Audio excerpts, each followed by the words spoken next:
Muito obrigada, senhor presidente, caros colegas senadores, senadoras, nossos telespectadores da TV Senado, ouvintes da Rádio Senado. Eu penso que a ficção que marcou o enredo de uma novela famosa no Brasil, em que, no final da novela, senador João Alberto, a grande pergunta: quem matou Odete Roitman? Quem matou Odete Roitman? Isso ainda ecoa, talvez alguns não lembrem do nome da novela, mas quem matou Odete Roitman ficou no imaginário de quem assiste a novela, de um enredo muito bem construído, e o assassino, o autor da morte da Odete Roitman, era também um golpista, e ao tomar o avião para ir embora, o Marco Aurélio era o nome do personagem que matou Odete Roitman, deu uma banana aos brasileiros. E por que eu estou fazendo essa comparação de quem matou Odete Roitman e a banana aos brasileiros? É da forma como a disfarçatez pode ser usada para também tripudiar sobre a nossa confiança, sobre a nossa esperança de um Brasil sério. Golpe de mestre é o editorial do Estado de São Paulo, que eu gostaria que fosse transcrito. E também outro editorial do jornal do meu estado, Jornal Zero Hora: o crime não pode compensar. Talvez não precise nem dizer do que se trata, porque essa delação do senhor Joesley Batista, em que está flanando leve e solto, livre, quando outros delatores estão mofando nas cadeias, é o caso de Marcelo Odebrecht, há de se perguntar: por que dois pesos e duas medidas? Por que um pode sair sem sequer ter tornozeleiras, ou ficar em prisão domiciliar, ou ter o seu passaporte retido pela Polícia Federal, e pega o seu jatinho e vai para Nova York, está livre para andar onde bem quiser? E o seu Marcelo Odebrecht, entre outros que estão também presos, ministro Palocci, não tem o mesmo benefício, a mesma imunidade. Foi concedida ao delator uma imunidade. E eu queria, por isso, salientar que ontem a OAB, pelo menos 2 advogados conhecidos, manifestaram, um deles ex-presidente da OAB, manifestaram a sua estranheza com este fato, como uma coisa inaceitável no campo jurídico brasileiro. E é isso que a população se pergunta: mas como? Então o crime compensa. O crime compensa. Ficou muito fácil essa atitude do senhor Joesley Batista. E eu queria dizer que esta operação, que foi há pouco mencionada aqui pelo senador Ataídes Oliveira, em relação à investigação da CVM, a Comissão de Valores Imobiliários, precisa ser investigado. A CVM tem uma resposta que dar breve e, quanto mais rápido, melhor ao nosso país, relacionada aos ganhos obtidos na semana passada em relação à especulação com o dólar, que adveio, evidentemente, da divulgação, da delação e das gravações feitas na ação controlada, é o termo técnico, da conversa do senhor Joesley com o presidente Michel Temer. Não entro no mérito porque é condenável sob todos os aspectos que o presidente da República tenha se submetido a fazer aquelas declarações a este empresário. portanto, não vou entrar no mérito, mas apenas lembrar dessa circunstância que envolveu esta delação. E ele ganhou, aí, segundo os dados que o senador Ataídes deu, 711 milhões de reais. 711 milhões de reais foi, aliás, o prejuízo numa semana, na venda de ações, que iam cair de valor por a delação, e o dólar iria subir. Então, ele vendeu ações e comprou dólares. Ele ganhou nas duas pontas, porque ele teve a informação privilegiada que ele era o agente da especulação.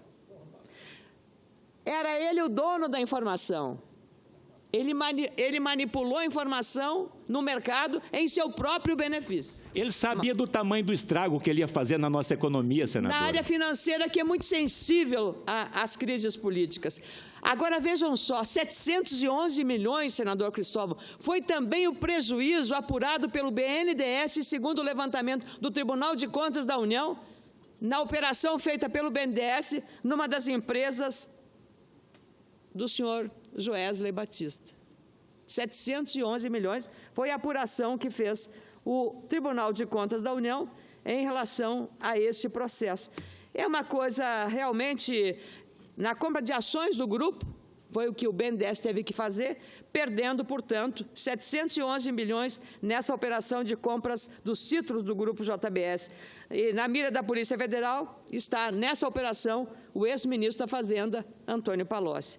Então, veja só, há pouco o senador Paim falou aqui também, indo para a CPI da Previdência, que o grupo deve à Previdência Social 2 bilhões de reais. 2 bilhões deve à Previdência. E aí é liberado livre, leve e solto para fazer o que bem entender, sem apreensão. Então, nós estamos aqui parecendo aqui, aliás, falei o ex-presidente da OAB que fez esse questionamento com muita propriedade, o ex-presidente da OAB, César Brito, que presidiu a entidade e que fez essas ponderações com muita fundamentação a respeito da curiosidade ou da... Por que foi dado a ele essa imunidade com nenhuma perturbação, podendo sair livre, leve e solto, apesar do prejuízo dado ao mercado financeiro do Brasil, à especulação com dólar, à questão na Bolsa caindo e também ao prejuízo dado ao BNDES. Isso apenas na primeira investigação relativa a uma compra de ações. Então, eu queria dizer que não há também como dizer que ele correu risco de vida para fazer ação controlada. É subestimar também a inteligência da gente que, entrando num palácio, alguém fosse representar risco de vida. Ou indo para um ambiente fino, um restaurante ou uma conversa, aonde frequentou tantas vezes o Palácio do Planalto e o da Alvorada, seguramente, porque a desenvoltura do grupo se dá num aumento, faturamento líquido, 2003, a alta de 2003 a 2016, a posição foi um crescimento de 8.900%, saindo de um faturamento líquido em bilhões de reais, de 1,9 bilhões, para 170,4 bilhões o faturamento 2016, coincidindo exatamente com os governos Lula, 2 mandatos, e Dilma, 1 mandato e meio. Então, o prêmio ao senhor Joesley foi disso. Ele mesmo que disse que entregou, numa conta particular dele, 80 milhões de dólares para Dilma Rousseff e 70 milhões de dólares para Lula, numa conta particular fora do Brasil, numa conta no exterior.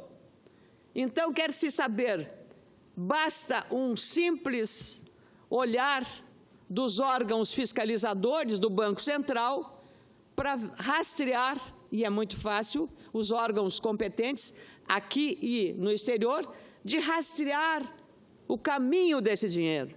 Da mesma forma que o dinheiro do deputado Rodrigo Loures está lá com as suas cédulas marcadas, numeradas, vai ser rastreado esse dinheiro. Por que não rastrear também esse dinheiro que foi colocado nas contas dos dois ex-presidentes Lula e Dilma? Ninguém é santo nesta jogada, ninguém é santo nesta jogada. E nós temos que dizer as coisas como elas são. Então, é preciso que a gente tenha aqui também um grau.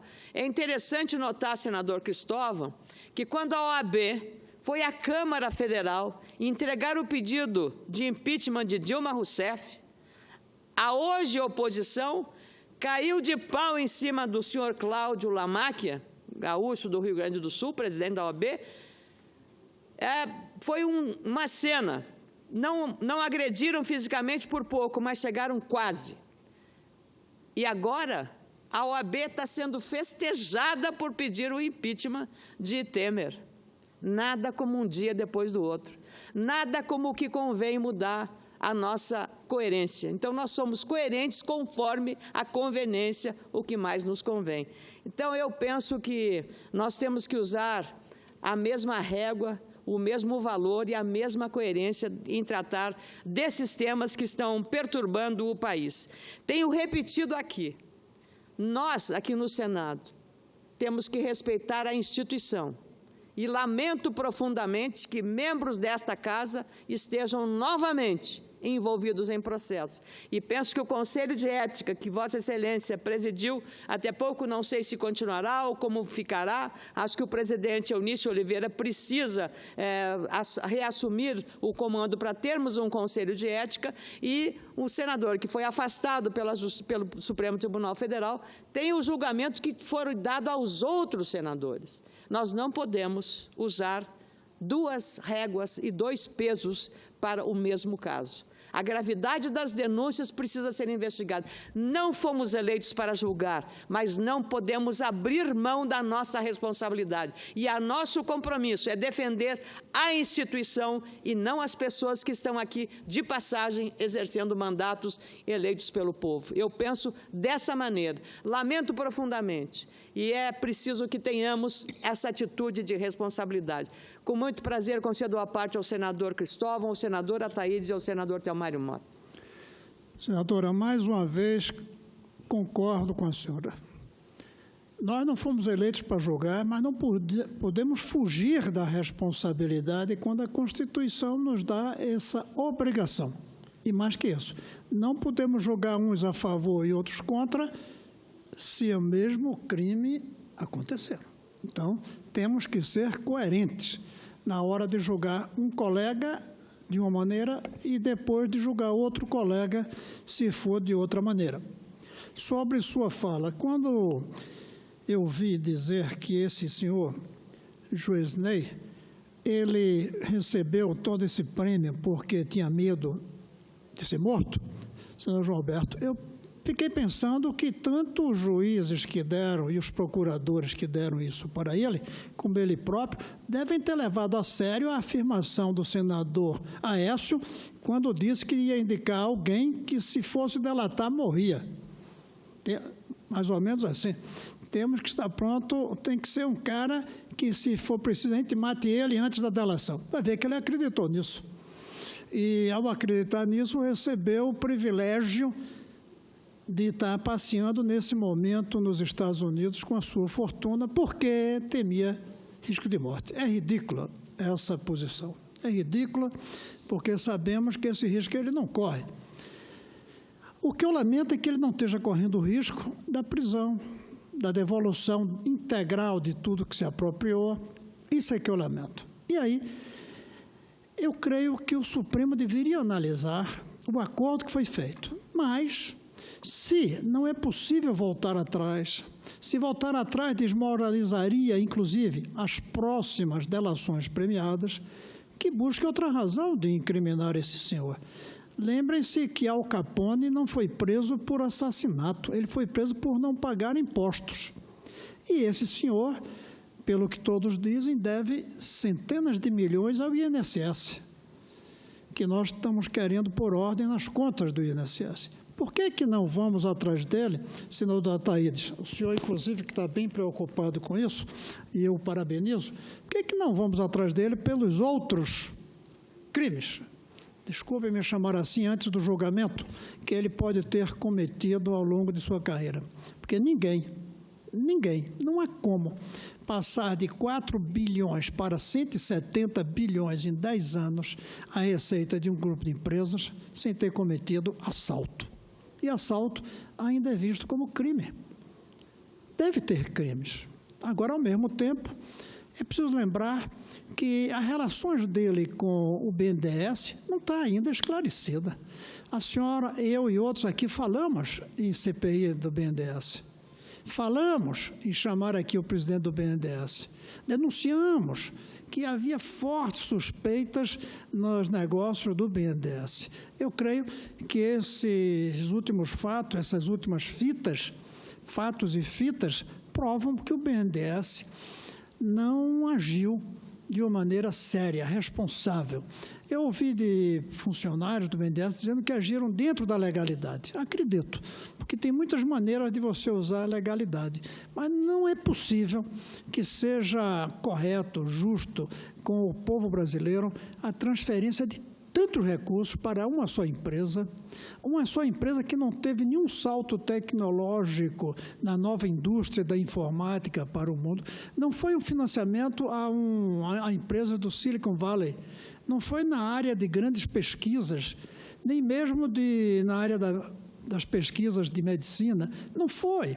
Não é uma contribuição científica para colocar a economia brasileira na frente. Então, não foram bem feitos esses empréstimos.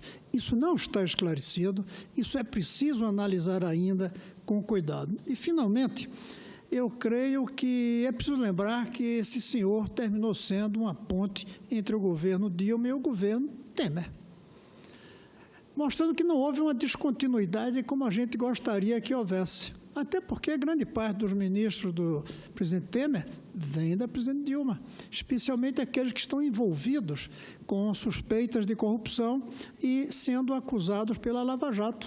Todos eles vieram de lá. É uma continuação, sem esquecer que o presidente Temer foi escolhido 2 vezes, não uma, para vice-presidente da presidente Dilma, 2 vezes. E foi votado 2 vezes pelos mesmos eleitores da presidente Dilma.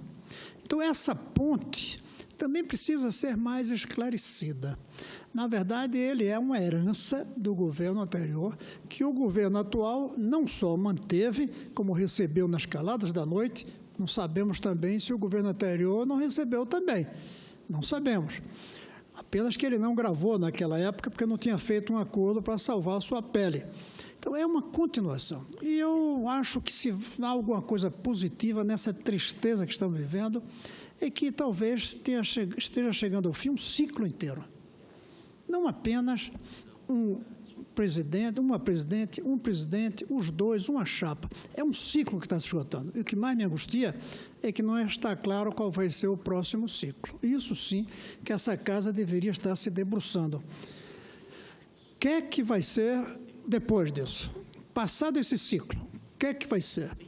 Mas essa é outra discussão, senadora Ana Amélia. Eu quero concordar com sua fala e esperar que não tenha tomado demasiado tempo para que a senhora possa continuar. Eu tenho a certeza que o presidente será generoso comigo, em função do à parte. Eu quero, senador Cristóvão, nós sempre dizemos que o mal do Brasil é a falta de continuidade. Nesse caso específico, nós lamentamos, não queríamos a continuidade dos malfeitos do governo anterior. Esse foi um erro, a continuidade dos malfeitos.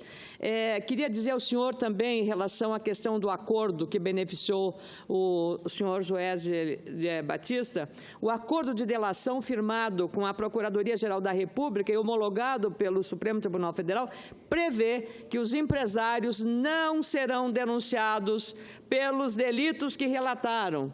Ganharão imunidade em outras investigações conexas em curso e até perdão judicial, caso a denúncia já tenha sido oferecida. A blindagem estendida interessa e muito aos irmãos Joesley e Wesley, que são alvos de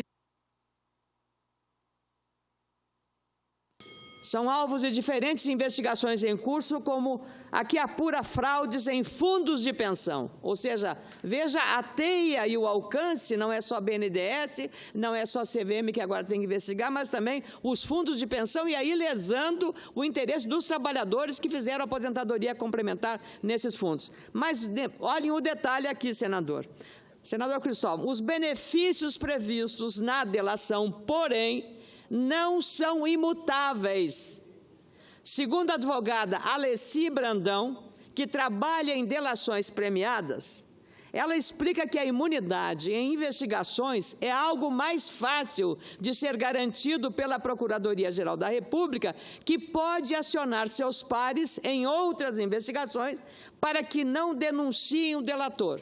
No caso do perdão judicial, somente o juiz da causa é que pode conceder, segundo essa especialista Alessi Brandão. E só para esclarecimento, senador Cristóvão, o gráfico que mostra a evolução patrimonial do faturamento do grupo é de 1,9 bi em 2003, quando começa o governo Lula, e passa a 2016 a de 170,4 bilhões. Vou lhe dizer, senador, isto não há negócio mais rentável do que esse no mundo e em qualquer setor. Senadora Ataídes. Obrigado, senadora Ana Amélia. O discurso de Vossa Excelência, senadora, sempre nessa tribuna, vale a pena ouvi-la. E esse discurso de hoje, senadora, reforça, sem sombra de dúvida, a necessidade de uma abertura de uma comissão parlamentar de inquérito, que eu acabei de comunicar, de preferência mista, não é? Porque Vossa Excelência acabou de trazer mais uma informação interessantíssima, ou seja, a partir de 2003, esse grupo tinha um faturamento de pouco mais de R$1 bilhão, e 13 anos depois passou a ter um faturamento de 170 bilhões de reais. Eu que venho da iniciativa privada, eu não conheço isso em canto nenhum do mundo. Até mesmo as empresas de tecnologia, como Facebook, Google, não chegou a esses números astronômicos, não é? Isto é só aqui no Brasil que acontece um troço desse. Eu quero dizer, senadora, que eles estão imunes, não é? Eles estão imunes no berço da Operação Lava Jato. Agora, o que nós estamos propondo através dessa CPI, né, da CVM, estou corrigindo uma falha na tribuna, da Comissão de Valores Mobiliários, é um outro assunto, é sobre as expertises deles em auferir. As espertezas. Espertezas, vamos colocar espertezas.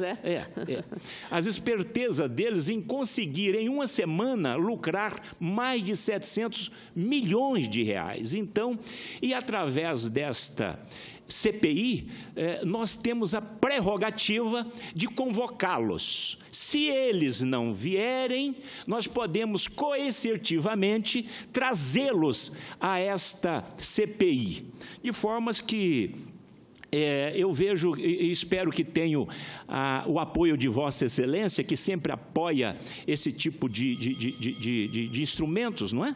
E aqui, só para encerrar, senadora, Vossa Excelência colocou 2013 a 2016, ou seja, o governo petista. O Lula foi muito generoso com esse grupo de empresa, muito generoso. E a qualquer dia eu quero voltar a falar. Eu fiz um compromisso de não falar mais sobre Lula, mas eu vou voltar a essa tribuna para ler um discurso que eu fiz em março de 2015, onde eu disse que toda essa falcatrua, toda essa catástrofe no nosso país tem um mentor, tem um responsável maior, Luiz Inácio Lula da Silva. Obrigado, senhora. Essa é uma ação de pai para filho, senador Ataídes, legítima de pai para filho. E quanto à CVM e ao BNDES, nós tentamos, eu lembro perfeitamente, quando as operações de financiamento ao Porto de Mariel e outras operações do BNDES, nós tentamos que aquilo fosse exposto em audiências públicas, mas não conseguimos, sob a alegação de que havia sigilo bancário a ser preservado e eram acordos internacionais. Então, agora, talvez a CPI seja o caminho e conte com o meu apoio, senador Ataídes. Senador Thelmário Mota. Senadora Ana Amélia, o senador João vai ter, que depois sou eu até em seguida, mas não podemos deixar de, primeiro, parabenizá-la. A Vossa Excelência, sobre essa tribuna, em síntese do discurso de Vossa Excelência, diz assim, e a coerência? E a coerência? E sem nenhuma dúvida, quando falo em coerência, nessa casa, Vossa Excelência tem a maior autoridade. O discurso de Vossa Excelência sempre foi pautado na coerência. E é isso que Vossa Excelência cobra, é isso que Vossa Excelência chama atenção. E eu quero, nesse momento, fazer um aditivo nesse discurso, não sei se Vossa Excelência acata, mas eu quero colocar em prol da coerência. Desde que eu estou nessa casa, eu vi três procedimentos com relação a senadores aqui que me chamou a atenção pela questão da coerência. Quero parabenizar, por exemplo, o Procurador-Geral Janot, que ele teve uma só linha, digamos assim, um só conceito, um só formato e teve coerência. Quando ele pediu, por exemplo, a prisão, né, do senador Delcídio, o procurador em cima do acontecimento do senador Delcídio, e a Justiça Suprema acatou.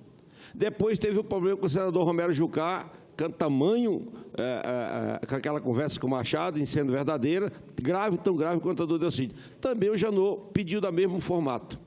Agora, com o senador Aécio, ele pede do mesmo formato. Mas o Supremo, como é que ele agiu? Na do Delcídio, ele já prendeu, porque envolveu o nome deles. Na do Romero, isentou de tudo. E na do Aécio, ele afastou do trabalho. E nós aqui devemos ficar numa insegurança absoluta. Então, bem colocou aqui, Vossa Excelência, na cobrança da Comissão de Ética. Eu acho que o caso do senador Aécio tem que ser analisado aqui pelos seus pares. Se tiver que cortar na carne, corta, que não tivesse, cada um vote com a sua consciência. Agora, não pode o Supremo, a cada decisão, trazer apresentar uma nova circulante, digamos assim, né? Porque o Supremo, ele, quando toma uma decisão, aquilo acaba que sendo uma decisão que prevalece. Então, a cada caso, embora o assunto seja o mesmo, o Supremo está tomando uma decisão, de ordem que essa casa fica todo mundo abalado, ninguém sabe o que vai acontecer. Uma hora ele prende outra hora ele isenta, outra hora ele afasta, e aí? É a coerência.